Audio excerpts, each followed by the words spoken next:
그림자 속의 방패.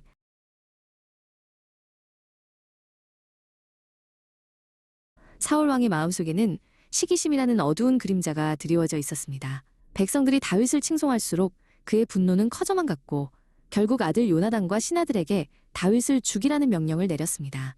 그러나 다윗을 진심으로 아끼던 요나단은 아버지의 잔인한 계획을 듣고 큰 슬픔에 잠겼습니다. 그는 은밀하게 다윗을 찾아가 왕의 진노가 극에 달했음을 알리며 몸을 숨기라고 당부했습니다. 다음 날 아침 요나단은 사울 왕의 마음을 돌리기 위해 용기를 냈습니다.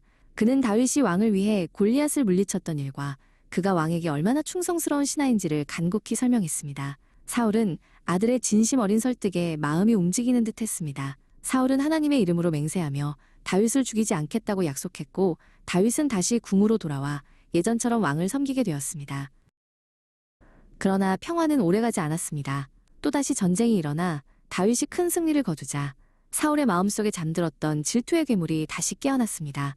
사울은 악한 영에 사로잡혀 광기에 휩싸였습니다. 다윗이 왕을 진정시키기 위해 정성스럽게 수금을 연주하고 있을 때 사울은 갑자기 손에 들고 있던 단창을 다윗을 향해 힘껏 던졌습니다.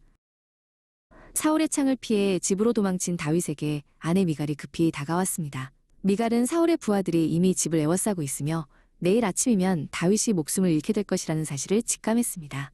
오늘 밤에 도망치지 않으면 당신은 죽게 될 거예요. 미갈은 떨리는 손으로 다윗의 손을 잡고 결단력 있는 눈빛으로 그를 바라보았습니다.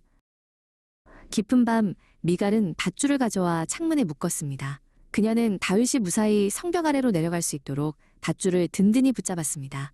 다윗은 자신을 돕는 아내의 사랑에 고마움을 느끼며 어둠 속으로 몸을 던졌습니다. 미갈은 다윗이 멀리 사라질 때까지 창밖을 바라보며 그의 안녕을 위해 기도했습니다. 다윗이 떠난 후 미갈은 침대에 우상을 눕히고 염소털로 만든 가발을 씌운 뒤 옷으로 덮어두었습니다. 아침이 되어 사울이 보낸 전령들이 들이닥치자 미갈은 다윗이 병들었다며 그들을 돌려보내려 했습니다. 하지만 사울은 침대째로 다윗을 끌어오라고 명령했고 결국 미갈의 속임수는 드러나고 말았습니다. 분노한 사울 앞에 선 미갈은 당당하게 맞섰습니다. 홀로 탈출한 다윗은 라마에 있는 선지자 사무엘을 찾아갔습니다. 다윗은 사무엘에게 사울이 자신에게 행한 모든 악행을 눈물로 털어놓았습니다.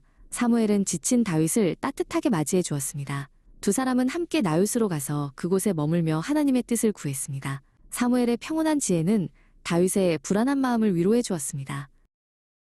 사울은 다윗이 라마나옅에 있다는 소식을 듣고 그를 잡기 위해 3번이나 전령들을 보냈습니다. 하지만 신비로운 일이 일어났습니다. 전령들이 사무엘과 선지자 무리를 만나는 순간 하나님의 영이 그들에게 임하여 그들 모두가 춤을 추며 예언을 하기 시작한 것입니다.